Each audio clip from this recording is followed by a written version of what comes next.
Karl Marx, who maintains that only through a system he calls communism can the worker and farmer avoid starvation and exploitation.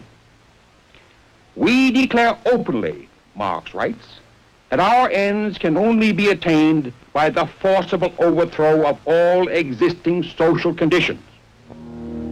Thus, the road begins. Many who walk the road know its origins well. Many do not.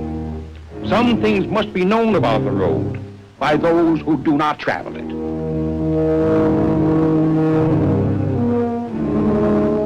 This is a one-way street. The signposts along the way do not describe the true destinations. And nearly everyone who sets foot or wheel on this road goes all the way to the end. For there are few exits, only difficult, dangerous escapes. This man is Bernd Ludenz, a resident of East Berlin. His right to free passage into West Berlin is guaranteed by international agreement. But on August 13th, 1961, this right has been set aside. To cross into West Berlin, Ludenz swims the canal that at one point divides the zones. On reaching the western bank, he takes his first few steps into freedom and is promptly shot down by rifle fire from a border guard on the communist side.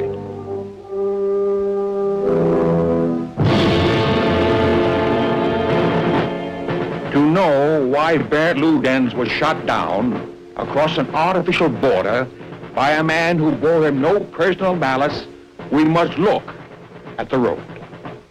We must go back along it, many miles and many years. Back from Berlin, 1961, to Havana, 1959, to Budapest, 1956, Koyokan, 1940, Kronstadt, 1921. St. Petersburg, Tsarist Russia. Sunday, January 22nd, 1905. Under the Tsar, Nicholas II, Russia is ruled by a government of absolute powers. These people, the workers and peasants of St. Petersburg, are not here to protest against this autocracy, but to appeal to the autocrat. Under the leadership of a priest, Father Georgy Gapon, they have come to present a petition to the Tsar. We, the working men and inhabitants of St. Petersburg, come to thee, sire, to seek defense. We have become beggars. We wait. 250,000 people stand before the Winter Palace, but the Tsar, in fact, is not there. Nor is it his will that the petition be received. Instead,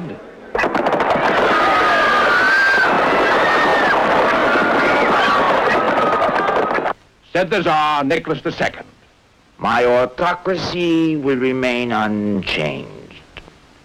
Said Father Gapon, we no longer have a Tsar. Long live the fight for freedom. The bearded young man who mends Father Gapon's words is V.I. Ulyanov. Party name, Lenin. Long live the revolutionary proletariat, say we. The Tsar will never be a success as the ruthless autocrat. He doesn't even look the part. And he's busy. Busy with elaborate ceremonials that no longer interest hungry people. Busy with his family, including his son, a hemophiliac, who nears death whenever he cuts himself, and is kept alive, according to his mother, by the occult powers of Gregory Rasputin. Rasputin is a holy man. He says so himself.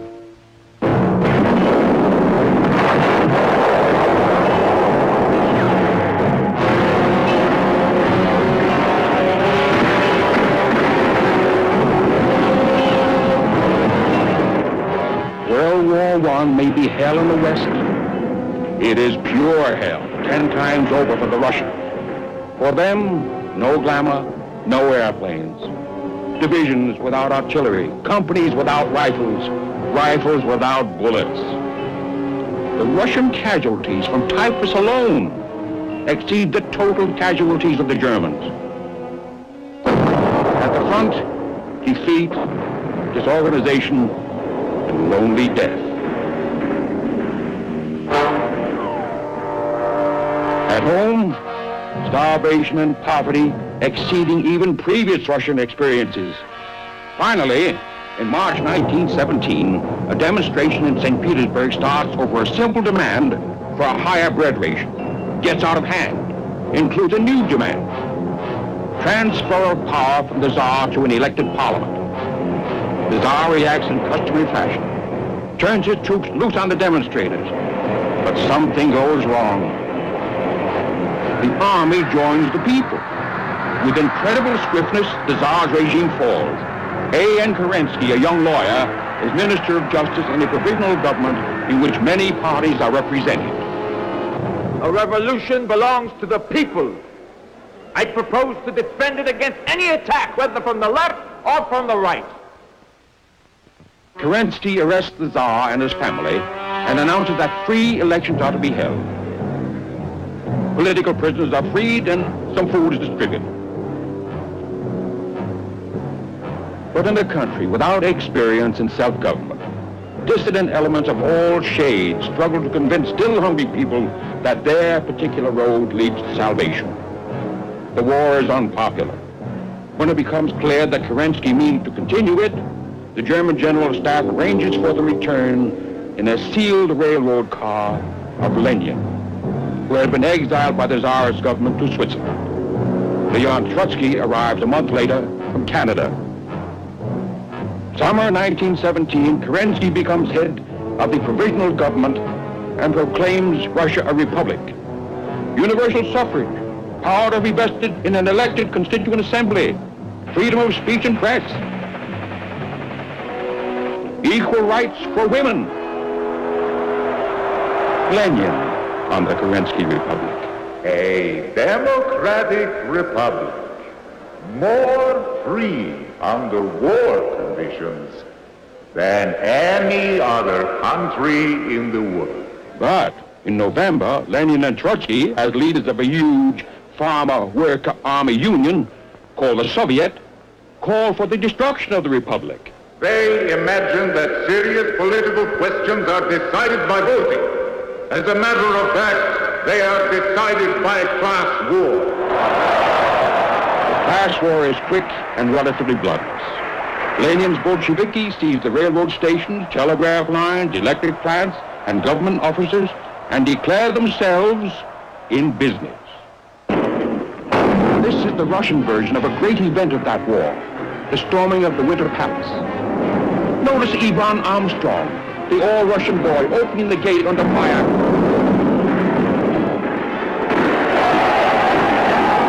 The interesting thing about this battle is that it never happened.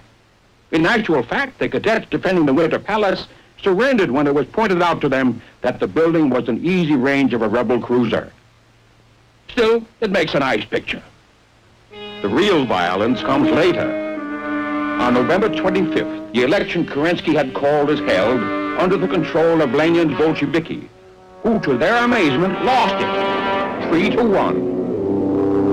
The assembly thus elected meets under the guns of Trotsky's Red Army,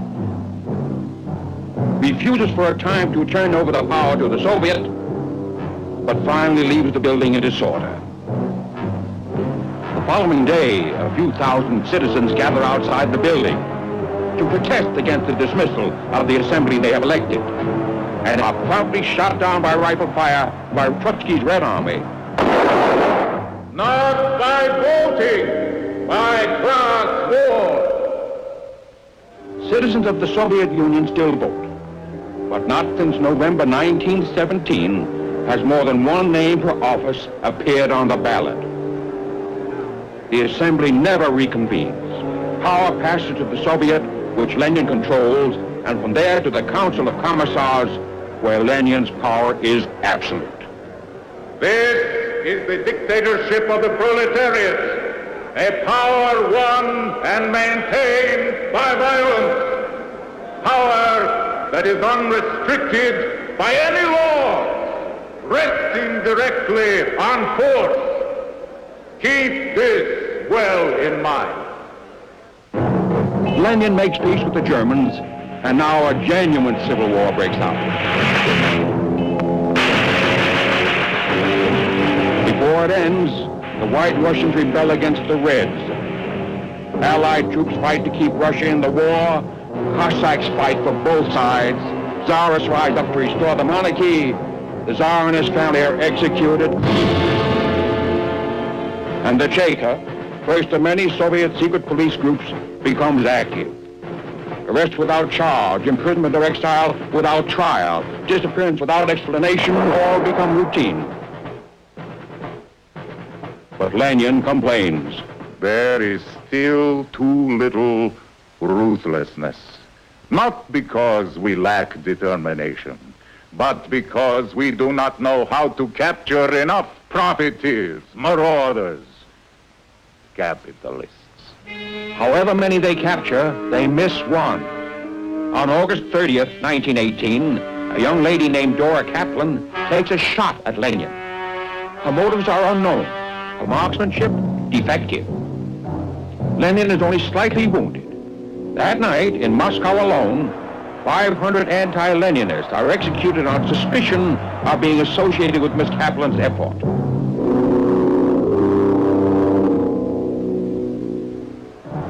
The signposts along the road read, peace, freedom, and bread.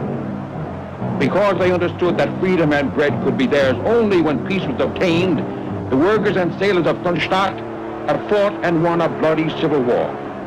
Now on March 7, 1921, they mill in the streets asking for freedom and bread. Finally, at 6:45 in the evening,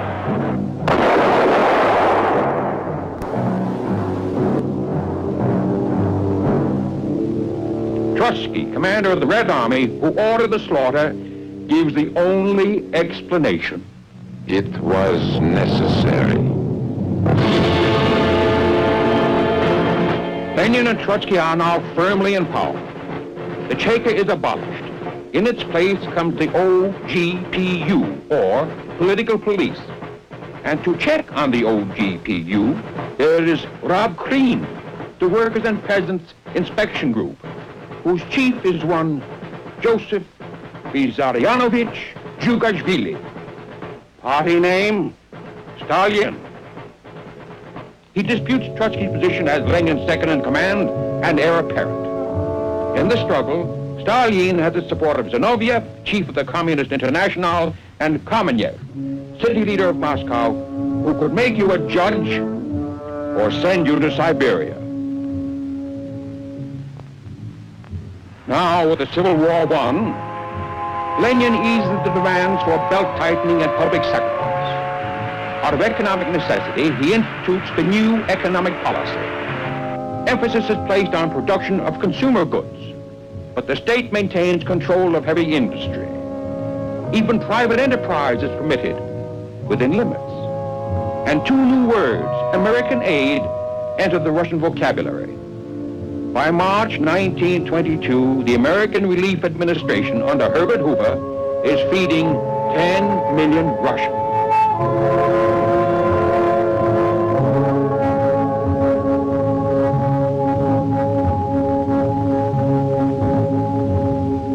But in March 1923, Lenin suffers a stroke. The following January, he is dead.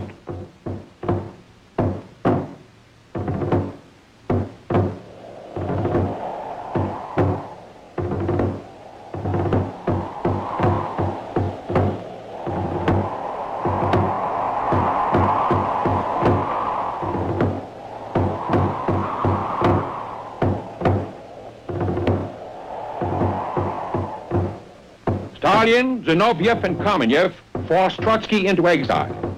Then Stalin turns on his two associates and ends the new economic policy. In its place come three successive 5-year plans, all designed to emphasize productive capacity, especially heavy industry and power output.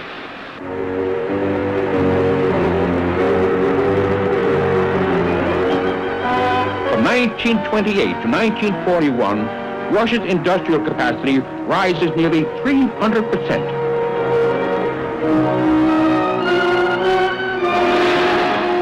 Her hydroelectric output is up nearly 800%. Agricultural production, however, lags, and housing starts actually are less than population increase. If you're an average Russian, this means more work, not enough to eat, and less living space per family. If you don't work hard enough, or if you complain, there are plenty of trains to Siberia, where many hydroelectric dams are being built. On the other hand, if you work hard, you might become a Stakhanovite. All you have to do is break the production record for your machine and get a medal and a small wage increase. That's better than a quick trip to the reindeer country. These are also the years of the great executions, called Yezhovshchina, in honor of Stalin's executioner, N.I. Yezhov. How many people are permanently removed from circulation? No one knows. In some provinces, as much as 4% of the population vanishes. Kamenev and Zinoviev, who helped Stalin seize power, are quickly disposed of. To have been a friend of either one of them is now a crime. For this and related activities, well over half of the top communist leadership and thousands of lesser officials vanish, as do most of the army officers. A very few of Yezhov's victims are given trials. Some of the trials are remarkable. For example, several defendants are convicted of conspiring with Trotsky in 1936 in the Hotel Bristol in Copenhagen. In actual fact, in 1936, the hotel was no longer in business. Next case. In 1938, Yezhov himself is purged, together with many purged judges, labor camp operators, and the like.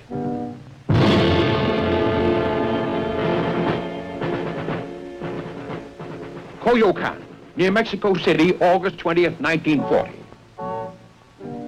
A young man comes calling on an attractive secretary and, paying her little heed, plunges a mountain climber's axe into an old man's skull, and Leon Trotsky is dead.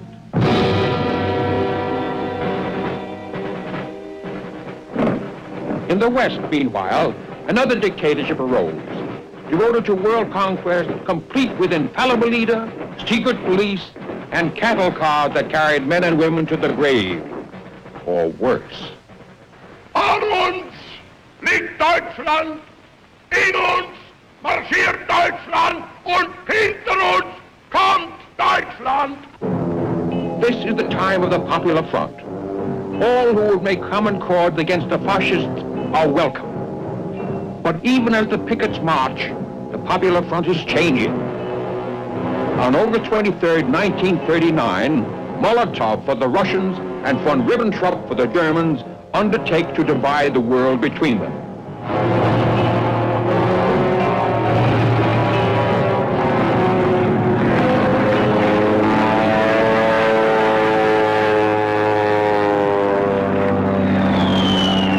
On September 1st, 8 days after the Nazi-Soviet pact is signed, German troops crossed the Polish frontier, and the world learned the meaning of a German word, Blitzkrieg.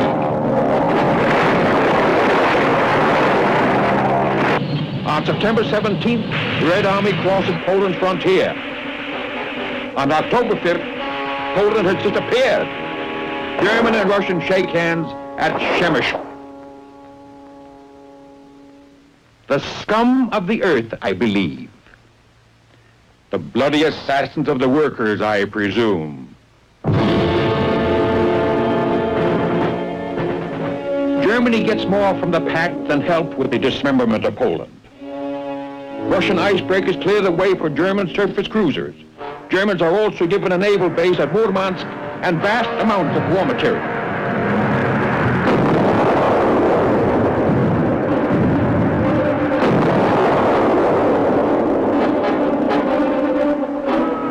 French communists sabotaged the electrical systems on French fighter planes.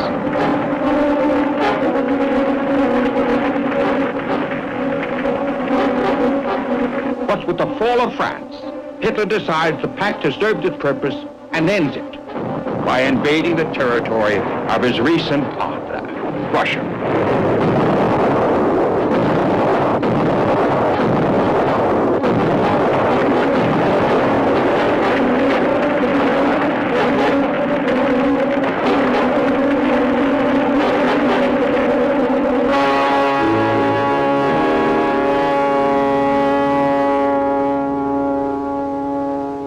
The turning point of the German invasion of Russia comes at Volgograd, which was then called Stalingrad.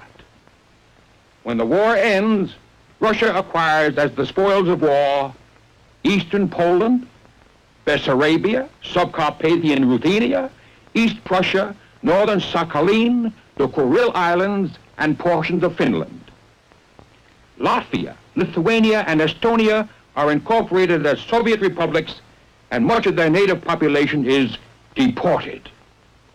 There are Russian zones of occupation, pending final peace treaties in Germany, Austria, and North Korea. And the Russians have the right to maintain garrisons in Poland, Hungary, Romania, and Bulgaria.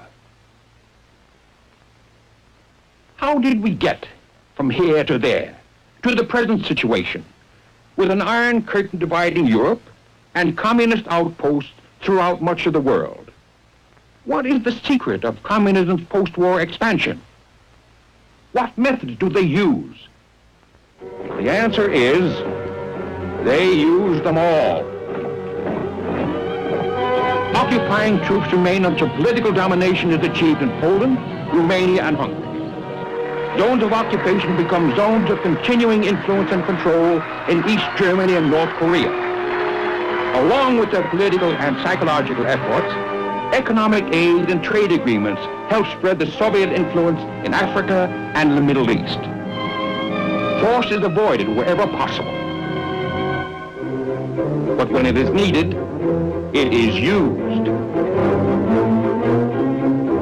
The expulsion from the mainland of the Chinese nationalist government is a military exercise, complete with artillery, tanks, infantry, amphibious operations, casualties, and refugees.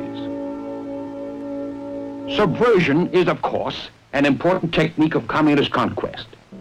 Czechoslovakia in 1948 is an established democracy in Eastern Europe. Suddenly, a rash of strikes. Conservative elements resign from the cabinet. Communist deputies pound their desks as the street demonstrations reach riot proportions. Police brutality in putting down the riots is charged, and the communists take over the police.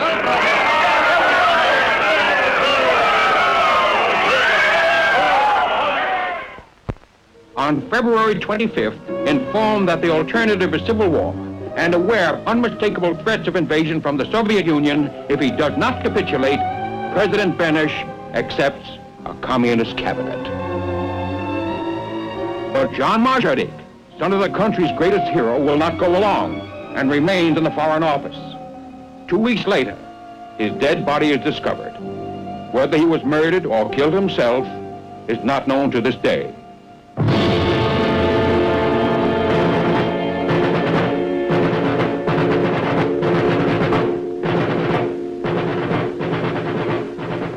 Three months later, a constitution, Soviet style, is adopted by Parliament. Benesch refuses to sign it and is forced from office. Before the year is over,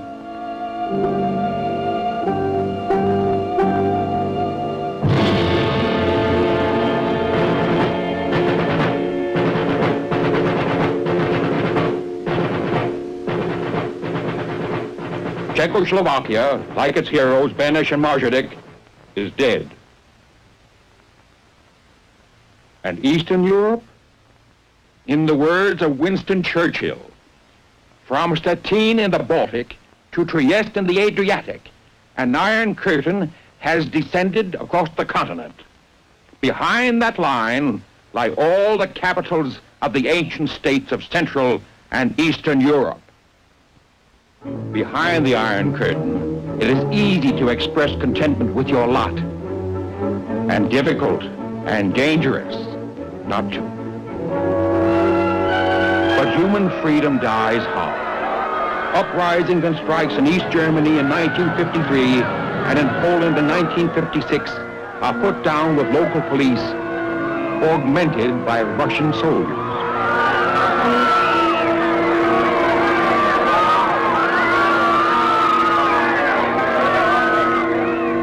In Poland, concessions are made so that Poland today, although indisputably communist, permits a degree of freedom unheard of in the other Iron Curtain countries. Poles are permitted to criticize government decisions if they do so discreetly. An occasional political joke is allowed, but loud laughter is not recommended. You might disturb your neighbor, and he might be the law. Budapest, October 1956. These demonstrators are not anti-communists. In fact, many of them, Hungarian students particularly, are communists who feel that as Hungarians, they have the inalienable right to determine how Hungarian communism is to be administered. On October 24th, local party bosses decide enough is enough, and in the interest of law and order, their order, direct police to fire into the crowd. But the crowd does not melt away, even when Russian garrison troops join the police. Faced by an overwhelming mob, the Russians make a strategic withdrawal, leaving the Hungarian police to be slaughtered by their own countrymen. In November, Imre Nagy, who was a communist, but a Hungarian communist, speaking as prime minister, declares Hungary neutral as between Russia and the West. The Russians hesitate, the Hungarians celebrate. But hesitation and celebration ensue. An entire Russian army invades Hungary and crushes the revolt. Nagy visits the Russians under a flag of truce to discuss surrender terms. On June 17, 1958, his execution is announced. No flowers, please. For many Cubans, the years before 1958 were hard. As in many other countries, the Cuban peasants rarely owned the land they worked so hard to till. For the urban masses, life in city slums was also depressing. Filth and disease flourished. Yet most of these poor Cubans, the proletariat of Marx, suffer their lot almost as if they were unaware that there was another way to live. When Fidel Castro is ready to come out of the Sierra Maestre, his support is based not on the poor, but on the middle class.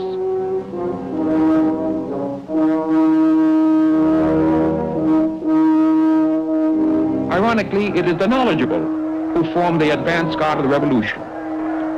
But when the Pied Piper seeks to broaden his support and sounds the call for bread and peace, the poor are there to listen. Many believe, few doubt. The revolution is a success. Castro's brother Raul is already a self-proclaimed communist. His close associate, Che Guevara, had participated in the unsuccessful revolution in Guatemala. But in the enthusiasm of the revolution, few Cubans, even in the middle class, believe that Fidel Castro will ever turn communist. At first, he promises free elections. He acknowledges many of the traditional rights of citizens and the established institutions of government. But the elections never take place, and the government quickly becomes an instrument of coercion. The takeover is a success.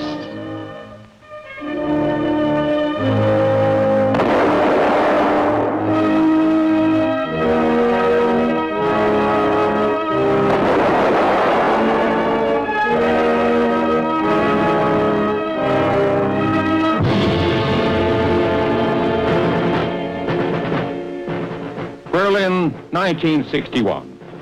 Our road has almost reached the present.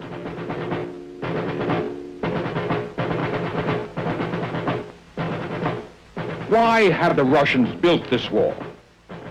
Why are all Berliners denied the right, guaranteed them under the international agreements, to pass freely from zone to zone within Berlin. The communist explanation is simplicity itself. According to them, West Berlin was a base for intrigue and imperialist assaults on East Berlin and East Germany, where a man has a chance to enjoy the finer things in life.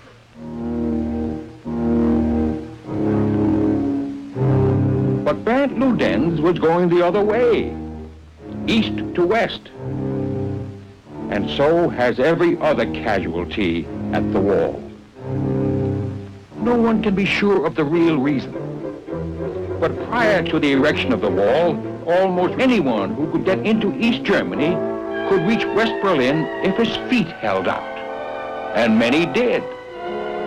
Once in West Berlin, you were outside the Iron Curtain.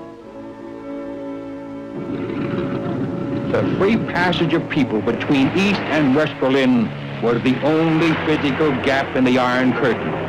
So the Russians sealed it. The wall is a solid fact.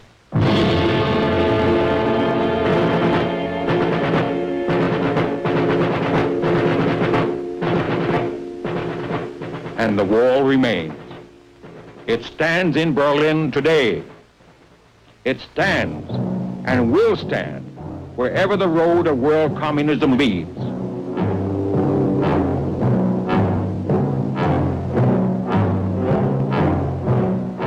Someday, according to its builders, it will surround not merely the world, but the moon, the stars, outer space, the universe.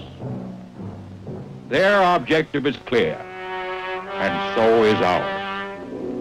They intend to put the world on their road. We intend that the world shall be free, each man and each country to choose the road that suits him best. To achieve our objective, we need, above all, to understand. Each new threat must be met, force with force, as in Korea. Threaten military action with military aid, as in Greece and Turkey. Exploitation of economic weakness with economic aid and cooperation of the sort that has helped keep Western Europe independent. The choice is not red or dead. The choice lies between wisdom and ignorance, bravery and cowardice, freedom and slavery.